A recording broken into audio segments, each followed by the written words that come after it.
Assalamualaikum warahmatullahi wabarakatuh. Untuk soal level 7 hari ini Bapak akan menjelaskan kembali materi IPS lanjutan dari kemarin, yaitu mengenai zaman praaksara.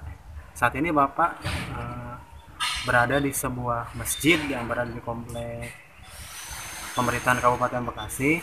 Jadi di sini Bapak ingin memberikan pesan kepada kalian, meskipun kita sekarang sedang terisolasi oleh sebuah virus, tapi jangan sampai menyulutkan keinginan kalian untuk tidak ke masjid ya. Kalau ada kesempatan ke masjid ya kita ke masjid gitu. Setidaknya kita mengingat masjid sebagai sebuah tempat ibadah kita, sebagai simbol kita. Jangan sampai kita melupakan itu ya. Nanti ketika sudah kondusif kembali situasinya, kita bisa kembali ke masjid untuk melaksanakan ibadah. Baik, lanjut saja. Kali ini Bapak akan menjelaskan materi tentang nilai-nilai masa praaksara di Indonesia. Jadi kita juga harus belajar nih dari keadaan dari sejarah praaksara itu sendiri. Nilai-nilai itu harus kita tumbuhkan juga dalam kehidupan kita dalam berbangsa dan bernegara, terutama dalam kehidupan sehari-hari ya. Nilai-nilai itu harus kita tetap jaga sampai kita menjadi suatu bangsa yang baik ya. Nilai yang pertama yang harus kita ambil dari masa praaksara adalah nilai religius atau nilai kepercayaan ya. Masa praaksara sudah memiliki kepercayaan terhadap sebuah kekuatan goib pada saat itu. Begitupun dengan sekarang, kita harus percaya akan nilai-nilai religius tersebut ya. Percaya terhadap adanya Tuhan ya. Dan sampai kita menyembah Tuhan dengan hal-hal apapun. Kita bisa lihat dari beberapa kasus bahwa Tuhan itu memang benar-benar ada. Tuhan itu adalah suatu keadaan, suatu zat yang memang kita harus percayai keberadaannya ya. Ada sebuah kisah dari seorang ilmuwan filsuf asal Jerman yang bernama Nietzsche. Bapak kurang begitu hafal bisa mengucapkan namanya gitu, tapi dia selalu menganggap bahwa Tuhan itu telah mati. Nietzsche ini menganggap bahwa Tuhan itu telah mati.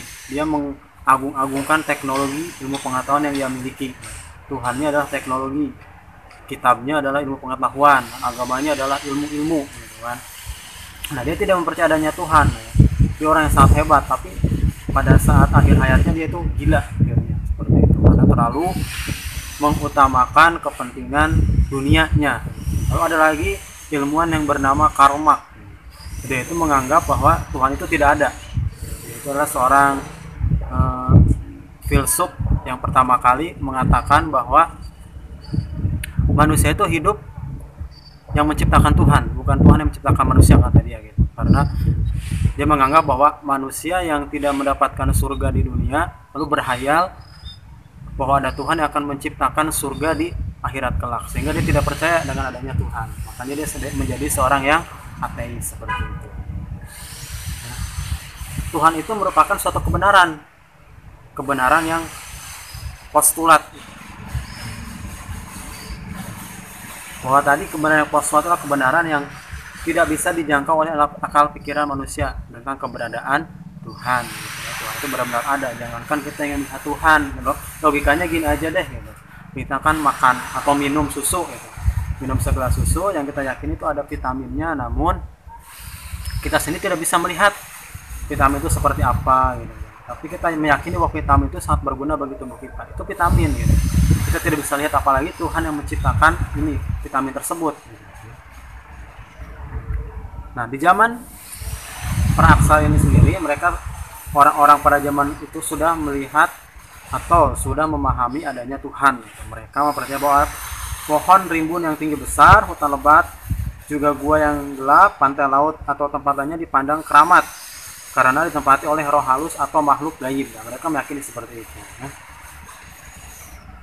Mereka meyakini bahwa kejadian-kejadian dalam alam seperti hujan, petir, banjir, gunung meletus atau gempa bumi adalah akibat perbuatan roh halus atau makhluk gaib.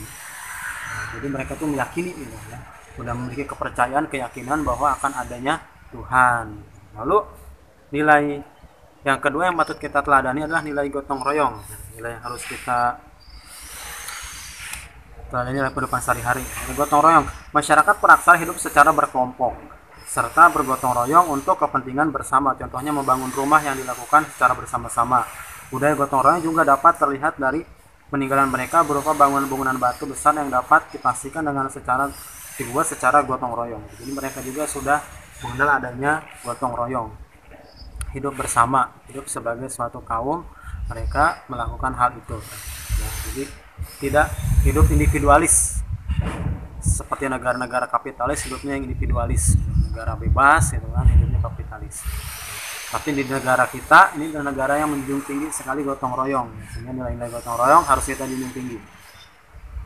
Yang ketiga, nilai musyawarah. Dalam kehidupan berkelompok, masyarakat praksara telah mengembangkan nilai musyawarah. Hal ini dapat ditunjukkan dengan dipilihnya pemimpin yang dianggap paling tua, yang mengatur masyarakat dan memberikan keputusan untuk memecahkan berbagai persoalan yang dihadapi bersama. Nah, kita sebagai bangsa Indonesia juga sudah memiliki nilai musyawarah dengan adanya demokrasi, dengan adanya memilih pemimpin, itu termasuk dalam jenis termasuk musyawarah itu sendiri. Yang berikutnya, nilai keadilan.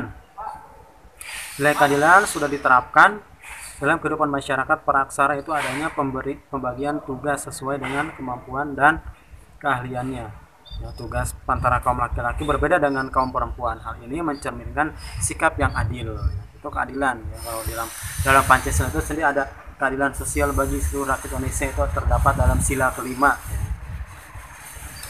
Lalu ada tradisi bercocok tanam. Nah, ini salah satu cara yang dilakukan oleh masyarakat praksara untuk memenuhi kebutuhan hidup adalah dengan bercocok tanam. Hal ini dibuktikan dengan ditemukannya alat khas pertanian yang berupa beliung persegi dan alat lainnya. Dan yang terakhir adalah tradisi bahari atau pelayaran ya. Masyarakat kita pun mencari makan salah satunya dengan cara pelayaran, mencari ikan dan sebagainya. Oke, segitu saja materi dari Bapak. Nanti kalian kembangkan lagi, kalian cari lagi materi-materi dari berbagai sumber, mulai dari buku, majalah, internet dan sebagainya. Mudah-mudahan bermanfaat. Terima kasih. Wassalamualaikum warahmatullahi wabarakatuh.